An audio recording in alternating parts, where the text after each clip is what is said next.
ठीक है। देखिए सर, कुछ क्वेश्चंस ऐसे हैं लाइक जैसे मानो आपके कभी कभी एक क्वेश्चन बनता है कि three numbers are in AP, find three numbers are in AP, the sum of these numbers is 24 and the sum of whose square is something 383 283। मतलब वो आपसे बोलेगा if three numbers are in AP, if four numbers are in AP, if five numbers are in AP. तो अब number आप मानोगे कैसे? आप ऐसे थोड़ी मान लो कि a b c are in AP, ऐसे नहीं काम चलेगा। If three numbers are in AP it means that आपको कुछ पर्टिकुलर नंबर, एक सिस्टम होता है। जैसे मान लो कि अगर मैं क्वेश्चन सॉल्व करूंगा और मुझसे कहा जाएगा कि if three numbers are in AP and the sum of these numbers is 24 and the sum of whose square is this, मतलब इस तरीके की नई वेराइटी है क्वेश्चंस की। तो मैं आपको बताता हूं, अगर आप तीन नंबर्स को एपी में ले रहे हो, if three numbers are in AP, तो आपको ए माइनस डी, ए और ए प्लस डी को किस में लेना है? एपी में लेता है। If three numbers are in AP then a minus d, a and a plus d are in AP. अगर आपसे कहा जाए कि भैया नहीं, if four numbers are in AP, ये किसका केस बनना है? If three numbers are in AP, if three numbers are in AP, तो मुझे उन नंबर को क्या मानना है? ए माइनस डी, ए और ए प्लस डी मान के चलना है। अगर मुझसे कहा जाए four numbers are in AP, ठीक है, तो मैं क्या मानूंगा? A minus three d, a minus d, a plus d and a plus three d. ठीक है sir, a minus three d, a minus d, a plus d, a plus three d will be my four terms, ठीक है, for my AP. अगर मुझसे कहा जाए भैया कि ये बताओ कि ए माइनस, अगर मेरे पास फाइव नंबर्स हैं एपी में, if five numbers are in AP, normally five numbers वाला क्वेश्चन देखो पूछा नहीं जाता है, ज्यादा से ज्यादा थ्री नंबर सारे इन एपी, या फिर बोलेगा वो आपसे फोर नंबर सारे इन एपी, तो जनरल क्वेश्चन बनता है। वो फाइव नंबर्स पे कभी जाता नहीं है आपका एग्जामिनर। मान लो फिर भी उसने अगर बोला कि फाइव नंबर सारे in AP, then a minus two d, a minus d, a plus d and a plus d, these five terms will be the five terms in AP basically, है ना। इनको आप क्या मान के चलोगे? A minus d, a minus d, a plus d और a plus d, a plus two d, ये जो पांच टर्म है ये आपकी उस सीरीज की होंगी। आपको यही मान के वो क्वेश्चन करना होगा, ठीक है सर। देखिए यहां पे क्या है, यहां पे बेसिकली ये आपके ऑड टर्म्स हैं क्योंकि तीन है। यहां पे क्या है? आपका इवन टर्म्स है। ये क्या इवन है, और ये क्या है भाई साहब? आपका फिर से ऑड टर्म्स है क्योंकि फाइव है, ठीक है। अब आपको करना क्या है? ऑड इवन में देखो, इवन में जो आ रहा था कॉमन डिफरेंस इन दोनों डिजिट के बीच का, इन दोनों डिजिट के कॉमन डिफरेंस आएगा 2d निकल के, और जबकि अगर ऑड टर्म्स हैं तो इनके बीच का कॉमन डिफरेंस निकल के आएगा सिर्फ d। क्लियर है सर? और यहां पे भी आप निकाल के देखेंगे तो इन दोनों के बीच का कॉमन डिफरेंस कितना निकल के आएगा? d। अब मैं दो तीन क्वेश्चंस आपको इस तरीके के कराऊंगा, if three number are in AP, if four number are in AP. कभी कभी वो क्वेश्चन बोल देता है, एक क्वाड्रिलेटरल बता देता है आपको, एक क्वाड्रिलेटरल बना देगा ए बी सी डी, और बोल देगा वो एक क्वाड्रिलेटरल बना के कि भैया सीधी सी बात है, the sum of all the angles of a quadrilateral is 360 degree and all the angles of quadrilateral are in AP. अब आप करिए, ठीक है, तो कैसे करोगे? फोर है तो four number are in AP, तो आप एंगल को क्या मान लोगे? एंगल्स ऑफ क्वाड्रिलेटरल को आप क्या मान के चलोगे? A minus three d, a minus d, a plus d, a plus three D, है ना, क्योंकि वहां पे क्या बात चल रही है बच्चे? Four number are in AP. अगर वो ट्राइंगल की बात करेगा कि angles of triangle are in AP, तो आप क्या मान के चलोगे? थ्री टर्म्स वाला, कि ये ए माइनस डी, ए और ए प्लस डी, ये मेरी टर्म हो जाएगी। क्लियर है? तो कुछ क्वेश्चंस मैं आपको कराता हूं इसके।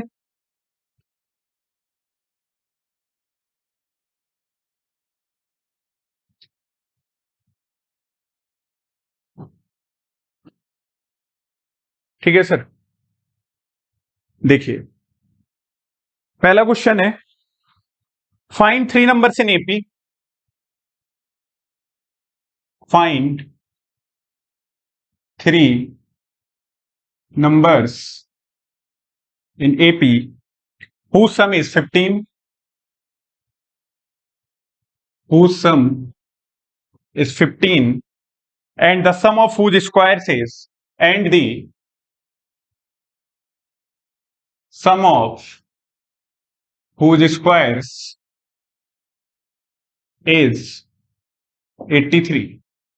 ठीक है सर, तो मेरे पास क्वेश्चन क्या है? Find three numbers in AP, एक एपी बतानी है तीन नंबर की, whose sum is 15 and the sum of whose square is 83। तो मैं करूंगा क्या? मुझे करना क्या है? सिंपल, मैं क्या मानूंगा, 3 नंबर जो एपी में मैंने मान लिया कि we have a minus d, a plus d, ठीक है, these 3 numbers are in AP, we have are in AP. According to question उसने क्या क्या है, इन सब का सम कितना दे रखा है, 15। क्या दे रखा है इन सब का सम, 15। तो आप क्या करेंगे, simple A minus d plus a plus D, इन तीनों का सम कर दिया आपने और इनका सम कितना दे रखा है, 15। अब आप देखेंगे कि माइनस डी से प्लस डी कैंसिल हो जाएगा और ए प्लस ए ये हो जाएगा आपका 3a equal to 15। Sir clear है, ये क्या हो गया, 3a इक्वल टू 15। तो आप अब यहां से ए की वैल्यू क्या निकाल सकते हो, ए की वैल्यू निकाल सकते हो 15/3, मतलब ए की वैल्यू क्या हो जाएगी, 3 5 15। मेरे पास ए की वैल्यू क्या आ गई, 5। अब उसने दूसरी कंडीशन क्या दिया क्वेश्चन में कि सम ऑफ हुज स्क्वायर्स, किसका, इन तीन नंबर के स्क्वायर का सम, इन 3 नंबर के स्क्वायर का सम कितना दे रखा है मुझे, 83 दे रखा है। तो मैं क्या करूंगा, ए माइनस डी का होल स्क्वायर प्लस ए का square plus a plus D का होल स्क्वायर, मुझे क्या दे रखा है सर, 83 दे रखा है। ठीक है, आप यहां रख दीजिए, आप ए माइनस डी का whole square, a minus b का होल स्क्वायर की आइडेंटिटी लगाइए, a square plus d square minus 2ad, ये आपका ए स्क्वायर है, ए स्क्वायर, यहां पे आप ए प्लस बी का whole square, a square plus d square plus 2ad equal to 83।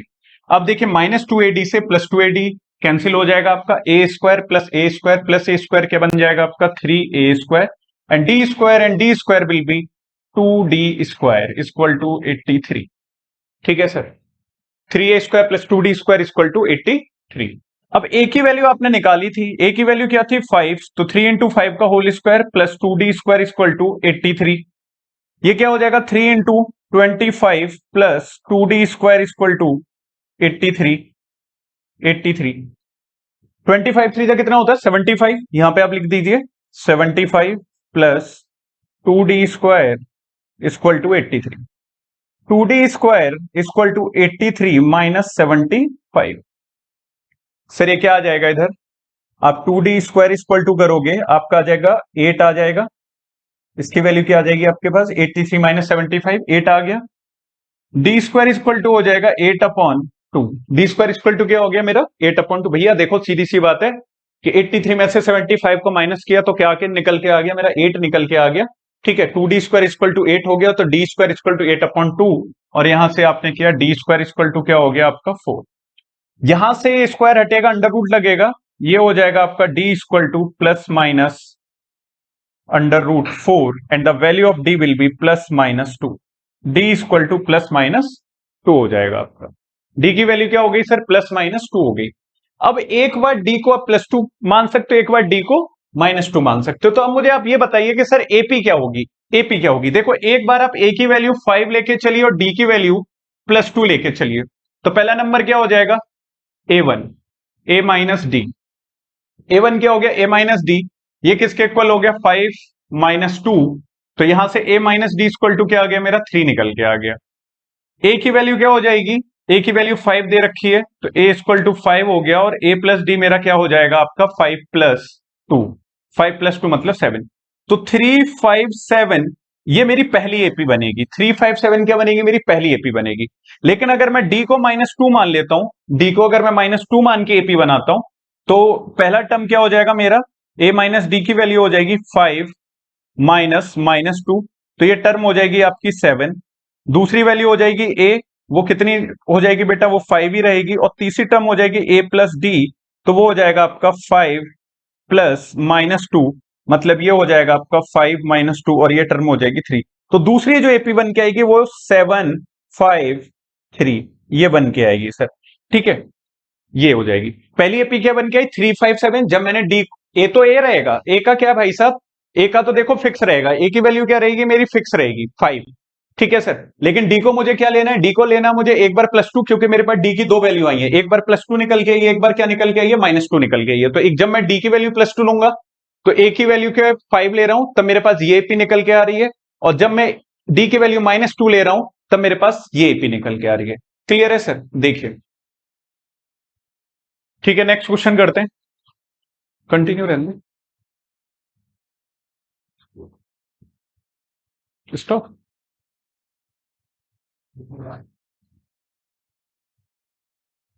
ठीक है सर। ठीक है सर, देखो एक और क्वेश्चन दे रखा है। ठीक है, ये भी उसी तरीके का क्वेश्चन है, यहाँ पे थोड़ा सा लैंग्वेज चेंज की गई है। Angles of a triangle are in AP, the least being half the greatest, find the angles.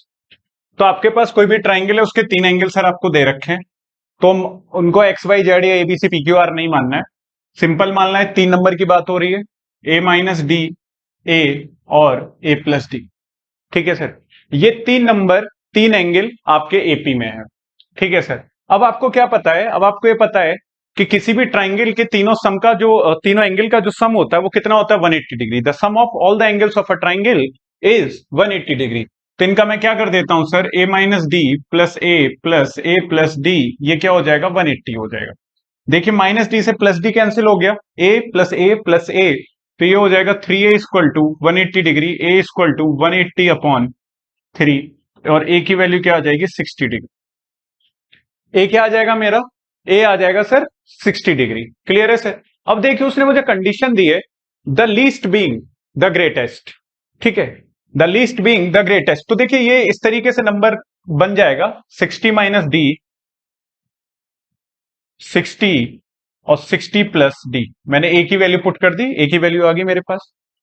अब उसने बोला least being, least being, the least being half the greatest, जो सबसे छोटा है वो ग्रेटेस्ट का हाफ है।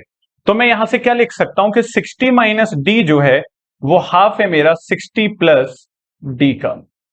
ठीक है सर, ये क्योंकि सबसे छोटा एंगल ये होगा और सबसे बड़ा एंगल क्या होगा, ये होगा।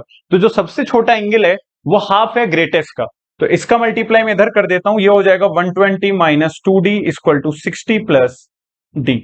ठीक है सर, चलिए इसमें काम करते हैं, डी को इधर ले आते हैं, माइनस डी 60 माइनस 120। ठीक है सर, और ये हो जाएगा आपका -3d, -2d माइनस 3d, और 60 माइनस 120 ये हो जाएगा -60। माइनस से minus cancel, d equal to 60 upon 3, और d की वैल्यू क्या हो जाएगी, 20। d कितना हो गया मेरा, 20 हो गया। d की वैल्यू क्या होगी, 20 होगी।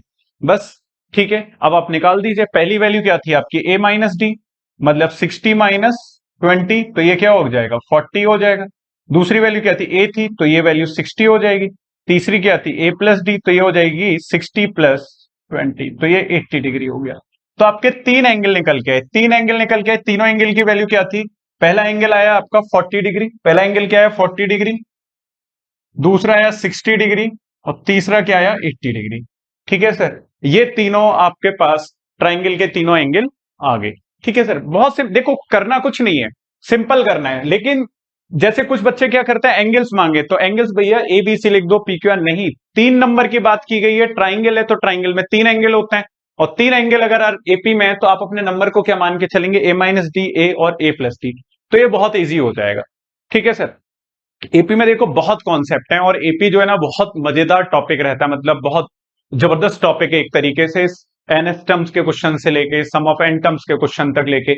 लेकिन क्वेश्चंस की ना वैरायटी होनी चाहिए, है ना, किस तरीके के क्वेश्चंस कर रहे हो।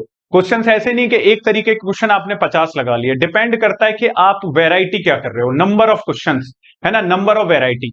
आप एक तरीके के 10 क्वेश्चन लगाइए, एक तरीके के 50 क्वेश्चन नहीं, लेकिन वेराइटीज देखिए, दूसरे तरीके के कुछ क्वेश्चंस लगाइए, तीसरे तरीके के कुछ क्वेश्चंस लगाइए, फिर डिफरेंट टाइप्स के क्वेश्चन लगाइए, तब जाके मैथमेटिक्स पे कमांड होती है। ऐसे नहीं कि भैया एनएफ टर्म से क्वेश्चन आया, सीधे a n equal to a plus n minus 1 into d चल रहा है, कभी वो एन पूछ रहा है, कभी ए पूछ रहा है, कभी डी पूछ रहा है, और वही निकाले जा रहे हो, फिर काम नहीं चल पाएगा। क्योंकि वहां पे क्या हो गया, आप एक ही फॉर्मूले में कन्फाइंड हुए जा रहे हो।